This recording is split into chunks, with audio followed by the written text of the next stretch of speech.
कुछ लोगों का एजेंडा जो 1947 में इस देश को एक अलग तरह का देश बनाने का था, वो एजेंडा उस वक्त पूरा नहीं हो सका कि जो लोग आज सत्ता में हैं वो संविधान के रक्षक नहीं बल्कि संविधान के दुश्मन हैं। उनका दायित्व है संविधान के मूल्यों की रक्षा करना, लेकिन वो सबसे ज़्यादा खतरा आज संविधान को उन्हीं ताकतों से है। आज देश को बाहरी लोगों से आज़ाद नहीं कराना है, बल्कि आज देश को हमारे अपने उन लोगों से आज़ाद कराना है जो नफ़रत और फासिज्म के रास्ते पर इस देश को ले जाना चाहते हैं।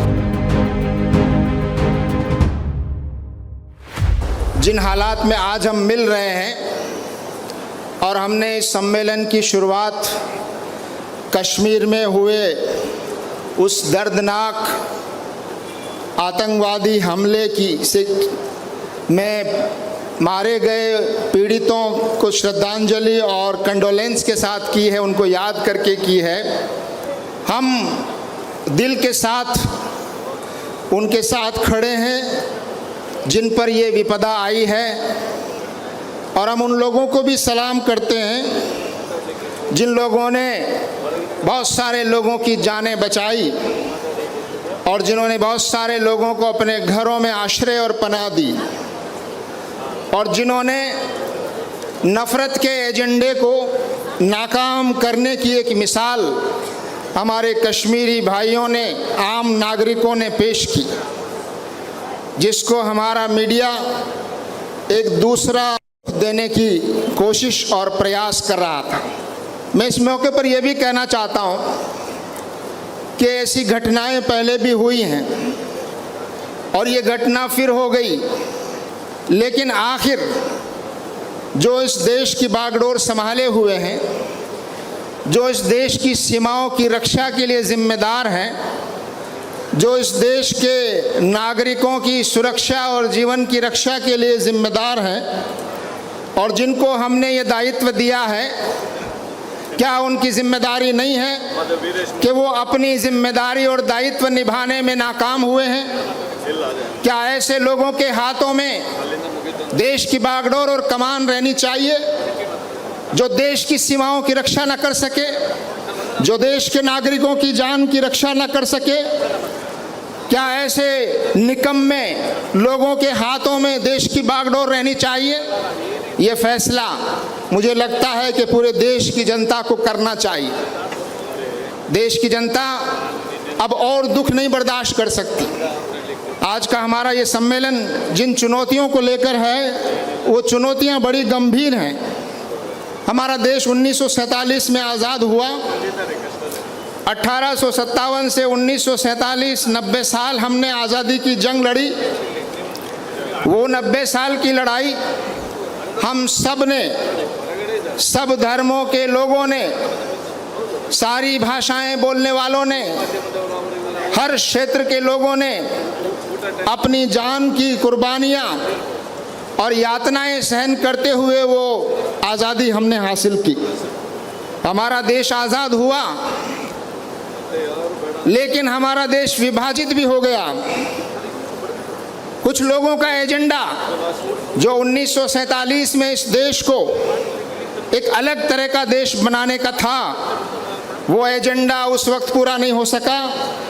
आज वो ताकतें सत्ता में हैं जो उस वक्त अंग्रेज़ों का साथ दे रही थी, और आज वो उस एजेंडा को पूरा करना चाहती। ये बात देश को बतानी होगी कि जो लोग आज सत्ता में हैं वो संविधान के रक्षक नहीं बल्कि संविधान के दुश्मन हैं। उनका दायित्व है संविधान के मूल्यों की रक्षा करना, लेकिन वो सबसे ज़्यादा खतरा आज संविधान को उन्हीं ताकतों से है। मैं इस मौके पर यह भी याद दिलाना चाहता हूँ, सबसे पहला आतंकवादी हमला देश की आज़ादी के बाद भारत की आत्मा पर जो हुआ, वो हमला 30 जनवरी 1948 का था।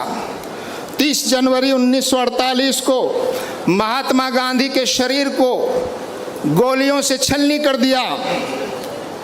वो सिर्फ गांधी की इस शरीर की हत्या नहीं थी, वो भारत की आत्मा और भारत के संविधान की जो बाद में बनने वाला था उसकी हत्या थी। आज भी वो ताकतें जो अंग्रेज़ों का साथ दे रही थी, आज वो ताकतें हमारे देश में उन्होंने ऐसी परिस्थितियां पैदा कर दी हैं कि ये चुनौतियां हमारे सामने हैं। मैं ये अर्ज़ करना चाहता हूँ, आज की चुनौतियां उस चुनौती से कम नहीं हैं जो चुनौती आज़ादी हासिल करने के लिए हमारे सामने थी। हमने 2 मरतबा इस आज़ादी की लड़ाई को लड़ा है, एक 1857 से 47 तक, और फिर दूसरी लड़ाई हमने 1975 में लड़ी जब इस देश के संविधान को कुचला जाने लगा था।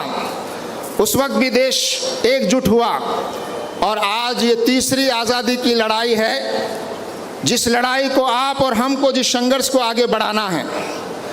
आज देश को बाहरी लोगों से आज़ाद नहीं कराना है, बल्कि आज देश को हमारे अपने उन लोगों से आज़ाद कराना है जो नफ़रत और फासिज़म के रास्ते पर इस देश को ले जाना चाहते हैं। नफ़रत और फासिस्ट ताकतों से इस देश को आज़ाद कराना, ये हमारे सामने एक बड़ी चुनौती है। इस चुनौती का सामना हम उसी तरह कर सकते हैं जिस तरह हमने पहली चुनौतियों का सामना किया, एक साथ मिलकर, एक यूनिटी के साथ। हमारी भाषाएं अलग हैं, हमारे धर्म अलग हैं, हमारी आस्थाएं अलग हैं, हमारी पहचानें भी अलग अलग हैं, लेकिन इन सभी का आदर और सम्मान करते हुए और इन विविधताओं की रक्षा करते हुए और सबको बराबर सम्मान देते हुए और एक दूसरे के विचारों से असहमति के बावजूद एक दूसरे का आदर और सम्मान करते हुए एकजुट होकर हमें इस संघर्ष को और आज़ादी की इस जद्दोजहद को और इस आंदोलन को आगे बढ़ाने की आवश्यकता है। आज मैं आप सबको बधाई देना चाहता हूं, और मैं समझता हूं कि ये जो शुरुआत यहाँ से हुई है, ये अब पूरे देश में इसको दोहराया जाना चाहिए।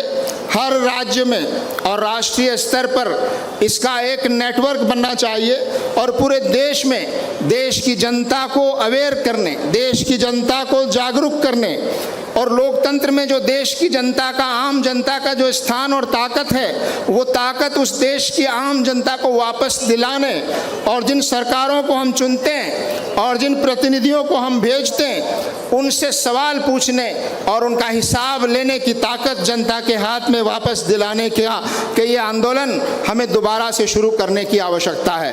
मुझे आशा ही नहीं बल्कि पूरा विश्वास है कि हम इस चुनौती का भी भली भांति मुकाबला करने की ताकत रखते हैं, और हमें उम्मीद है, और मैं ईश्वर को मानने वाला हूं, और मुझे ईश्वर पर विश्वास है कि हमारे देश को वो ईश्वर गलत रुख पर नहीं जाने देगा, नफरत के रास्ते पर नहीं जाने देगा, और हम ज़रूर इन ताकतों को नाकाम करने में कामयाब होंगे। आप सभी का धन्यवाद। ಸನ್ಮಾರ್ಗ ನ್ಯೂಸ್ 1.5 ಲಕ್ಷ ಚಂದಾದಾರರನ್ನ ದಾಟಿದೆ. ಇದನ್ನ ಸಾಧ್ಯವಾಗಿಸಿದ್ದು ವೀಕ್ಷಕರಾದ ನೀವೇ. ಮುಂದಿನ 1 ವರ್ಷದಲ್ಲಿ ಈ 1.5 ಲಕ್ಷವನ್ನ 3 ಲಕ್ಷಗಳಾಗಿ ಪರಿವರ್ತಿಸುವ ಗುರಿಯನ್ನ ನಾವು ಇಟ್ಕೊಂಡಿದ್ದೇವೆ. ನಿಮ್ಮ ಬೆಂಬಲ ಇಲ್ಲದೆ ಇದು ಸಾಧ್ಯವೇ ಇಲ್ಲ. ನೀವು ಮಾಡಬೇಕಾಗಿರುವುದು ಏನಂದ್ರೆ ಸನ್ಮಾರ್ಗ ನ್ಯೂಸ್ ಚಾನೆಲ್ನ ಕಾರ್ಯಕ್ರಮವನ್ನ ನಿಮ್ಮ ಗೆಳೆಯರಿಗೆ, ಸಂಬಂಧಿಕರಿಗೆ ಕಳಿಸಿಕೊಡಬೇಕು. ಅವರಲ್ಲೂ ಸಬ್ಸ್ಕ್ರೈಬ್ ಮಾಡುವಂತೆ ಹೇಳಬೇಕು. ನಿಮ್ಮ ಮನೆಯವರಲ್ಲೂ ಹೇಳಬೇಕು. ಸುದ್ದಿಗಳ ಸಂತೆಯಿಂದ ಸತ್ಯದ ಸುದ್ದಿಯನ್ನ ಹೆಕ್ಕಿಕೊಡುವ ನಮ್ಮ ಪ್ರಯತ್ನ ಮುಂದುವರಿಯಬೇಕಾದ್ರೆ ನೀವು ಇಷ್ಟನ್ನಾದರೂ ಮಾಡಲೇಬೇಕು. ಜೊತೆಗೆ ಪಕ್ಕದಲ್ಲಿರುವ QR ಕೋಡ್ ಅನ್ನು ಬಳಸಿ ನಮಗೆ ಆರ್ಥಿಕವಾಗಿ ಶಕ್ತಿ ತುಂಬಬೇಕು. ಸುಳ್ಳಿನ ಎದುರು ನಮ್ಮ ಧ್ವನಿ ತಗ್ಗದೇ ಇರಬೇಕಾದ್ರೆ ನಾವು ಆರ್ಥಿಕವಾಗಿ ಪರಾವಲಂಬಿಗಳಾಗಿರಬಾರದು. ನೀವು ಶಕ್ತಿಯನ್ನು ಕೊಡಿ, ನಾವು ಸತ್ಯವನ್ನ ಕೊಡ್ತೇವೆ. Thank you.